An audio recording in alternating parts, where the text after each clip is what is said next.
Hey Western Chester County, this is Jonathan Wright with the Wright Agency in Downingtown, and we're this episode's sponsor of Western Chester County Checks In.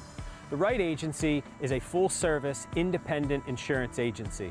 We specialize in small business insurance, home, auto, and a whole lot more. As proud members of the Western Chester County Chamber of Commerce, we hope you enjoy this episode.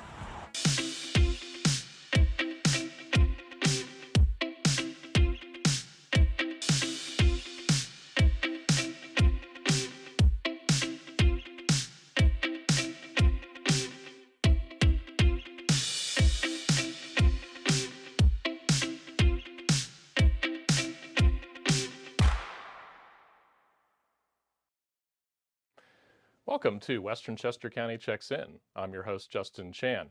It is Wednesday, November 17th, 2021, and we are coming to you live from our offices in the Lukens Executive Office Building in downtown Coatesville.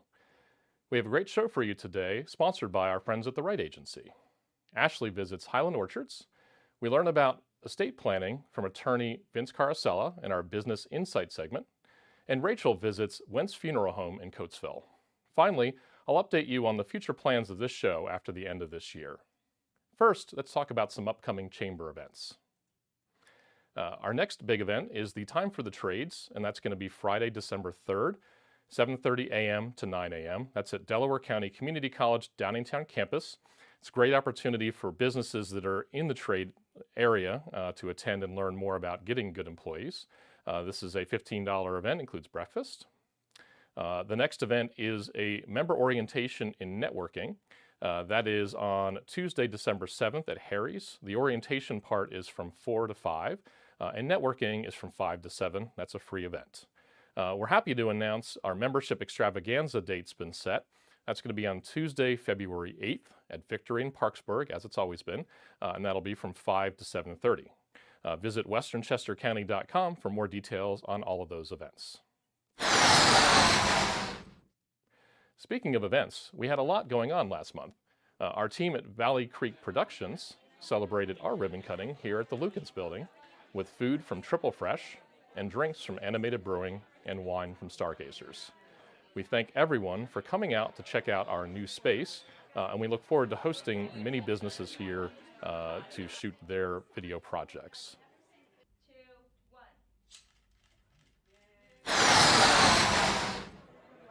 The Chamber hosted its 20th annual Municipal Update Lunch at the new home of GA Vitry Electric in Valley Township.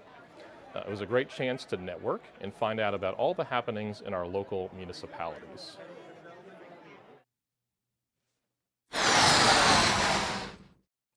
The city of Coatesville held a groundbreaking for its new train station last month. The project has been in planning for over 10 years. It was finally time to put shovels in the ground. Pennsylvania Governor Tom Wolf was on hand, along with other federal, state, and local officials, to celebrate the start of this amazing project. The project is going to really improve equity as well as accessibility for everybody.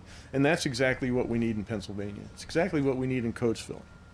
The new station is going to bring opportunities for new development. I talked to a bunch of people who are opening new businesses, and the station's going to make a big difference. Thank you all so much, and how exciting to be here for the groundbreaking for the new Coatesville train station. A station, as we heard, that will be accessible to all, open to all, and a catalyst for ongoing revitalization in the city, which we are seeing on all the streets and neighborhoods in Coatesville. It is not merely an investment in brick and mortar. Today is an investment in people. When the shovels go in the ground today, it is not just the building of a foundation, it is the transformation of a future that has been long awaited. And so today, while shovels go in the ground, more than that is taking place. Seeds are going into this ground to give men and women who are part of this community a hope, an opportunity to change the narrative. I look forward to being back at this spot to celebrate the completion of the station and changing the rail line name to Paoli-Coatesville. Those last 2 miles from Thorndale to Coatesville are a game changer for our communities. to borrow from the old Curtis Mayfield song, and I won't sing it for you. People get ready. There's a train station coming. You don't need baggage, just get on board. We're on board and ready to go. The race isn't given to the swift, but it's given to the ones that endure. We've been enduring and we've been blessed to see the groundbreaking, to be a part of the groundbreaking. And I am just so elated to see all of you here as we celebrate this occasion together. The Coatesville train station creates a new front door to our region, a welcome to Chesco West invitation. Individuals and businesses will want to relocate here. They'll want to be a part of this growth in our region. 3, 2, and go. Officials expect work to begin this winter, weather permitting, of course. The station should be complete within the next 3 years. We hosted an after-hours event at Highland Orchard. Thanks, Justin. I'm Ashley Pierce with the Western Chester County Chamber of Commerce. We're here today at Highland Orchards for a chamber networking event, and we're going to head inside and talk to Jeremy, the farm manager, about the business. So the farm is a third-generation farm. It's been here since 1941. I came about 5 years ago, took over for the previous farm manager who had been here for 40 years. Jeremy tells us what kind of crops the farm grows. So we start off the season with strawberries and rhubarb, and then we move to peaches and blueberries. We have raspberries, blackberries, pumpkins, sweet corn, apples. Apple cider and cider donuts are very popular at Highland Orchards. In the farm market, we try to have fresh local produce almost year-round, as much as we can get locally. We try to do that. And then we also have our own baked goods with our #1 seller, the apple cider donuts. Highland Orchard offers different activities and events for the community to enjoy. We have a fall fest that we're currently doing right now. So we have pumpkin picking and apple picking, and throughout the year we also have a pick your own for our other crops that we grow. Strawberries being a popular one, also blueberries, but we offer it for everything that we grow. We also have a beer and wine garden on the weekends. Most weekends we have that going. And we offer school tours for kids. We offer private birthday parties. We visited the facility where they store and box their products to send out. So right now we're in our packing house. This is where we pack all of our produce that we grow. Behind me you can see the packing line. So this is where we pack all of our peaches and apples. We try to sell a lot of our products in our farm market, but we also do wholesale some to the local community. During our networking event, they treated our guests to a tour of the farm so we could see fields of apples, pumpkins, and other crops. So pick your own is one of our biggest ways we sell our produce besides our retail market. So everybody can come out with their family. You go out, you get a box or a bag. You can go out and pick any of the things that we grow, and it's a really good experience for people to get out with their families and get out in nature and learn how their food grows. Highland Orchards is involved in our chamber and the local community. Highland Orchards likes to give back to the local community. We have a donation page on our website where we can give out some of the things that we grow to local charities. And we also, obviously are hosting the Chamber of Commerce here, so we just think it's important to keep things local. Thank you to Highland Orchards for hosting us tonight. It was a great event and it gave our members a chance to network over cider and donuts. Reporting for Western Chester County Checks In, I'm Ashley Pierce. Back to you, Justin. Thanks, Ashley, and thanks to Highland for hosting and providing us with some great cider and some cider donuts.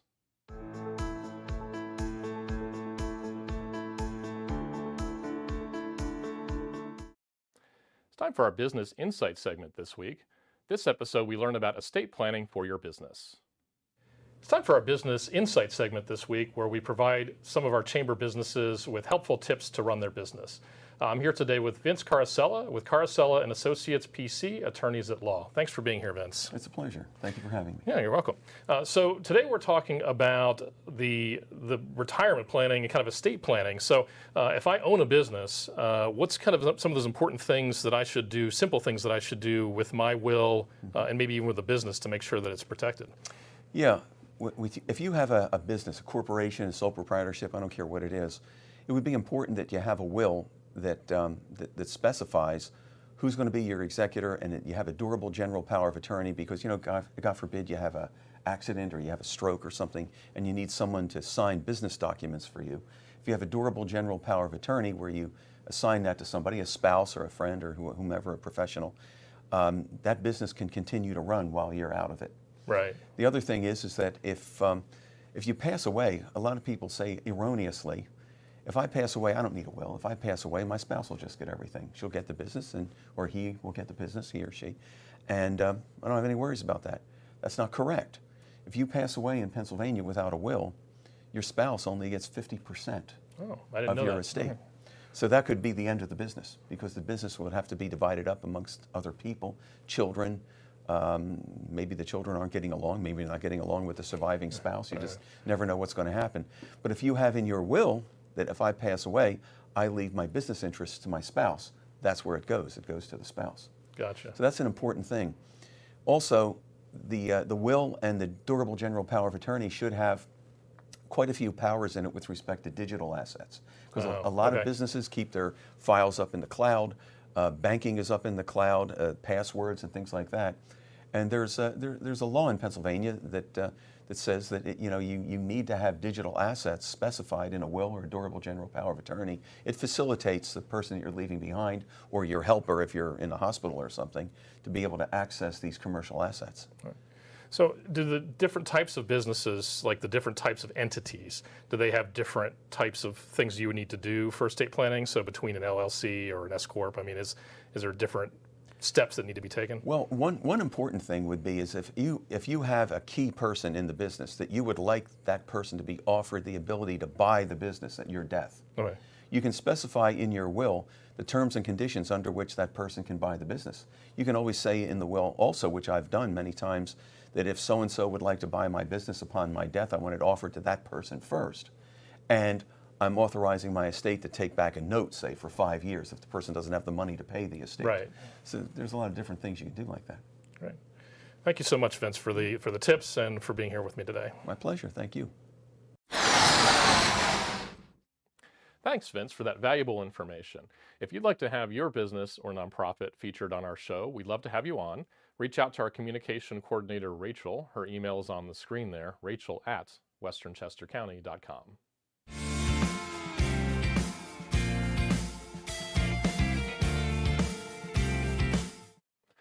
For our Member Minute segment this week, Rachel visited Wentz Funeral Home in Coatesville. Thank you, Justin. I am Rachel Cassell with the Chamber, and today we are at Wentz Funeral Home. We're going to go inside to speak with Kirsten Wentz McElroy. We have been serving the Western Chester County community for almost 130 years. Our funeral home started in Acklen in 1894.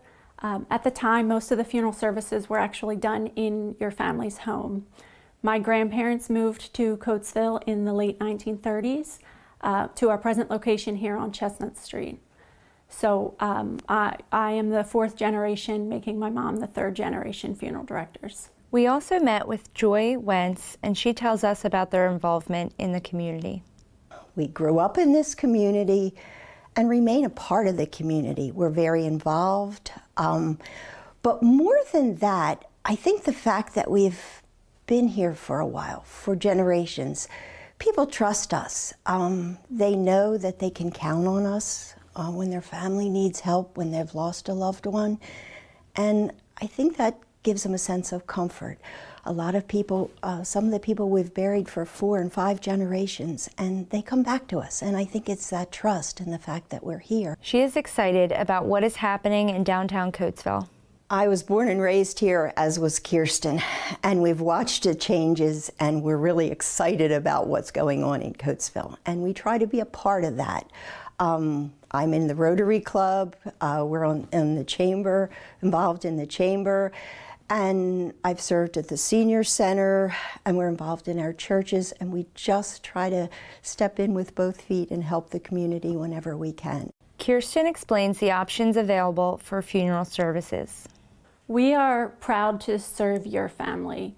We offer traditional, non-traditional funerals, cremations. We also offer pre-planning and prepayment. In this line of work, it's very important to support their clients in a sensitive time. We know that losing a loved one is probably one of the most difficult events that's ever going to happen in their lives. And we're here to make that easier. We can't change the fact that death has occurred, but we can certainly make the experience easier for families. And that's what we try to do. We try to do as much for them as we can. Some families want us to do things like, help them order flowers, help them arrange a funeral luncheon. And we do that. We help them with the services, and we just try to make the whole experience easier for them. Kirsten serves on the Chamber Board and is excited to serve the businesses in our region. I serve on the Board of Directors of the Chamber of Commerce, and part of the reason I decided to join the board was to be part of the community, to be part of the business community of Coatesville and Western Chester County, and to network with like-minded individuals within our community. The Wentz family will continue to serve the Coatesville community for years to come. I'm the fourth generation funeral director, and I love that I have carried on our family tradition, and I'm excited to carry it on into the future. I'm raising my family in the community. I'm helping teach my children the importance of being part of the community, and I hope we're here for another 130 years. Thank you to Kirsten and Joy for showing us around today. And thank you to the entire Wentz family for serving the Coatesville community for over 100 years. I am Rachel Cathell, reporting for Western Chester County Checks In. Back to you, Justin. Thanks, Rachel, and thanks to the Wentz family for letting us visit.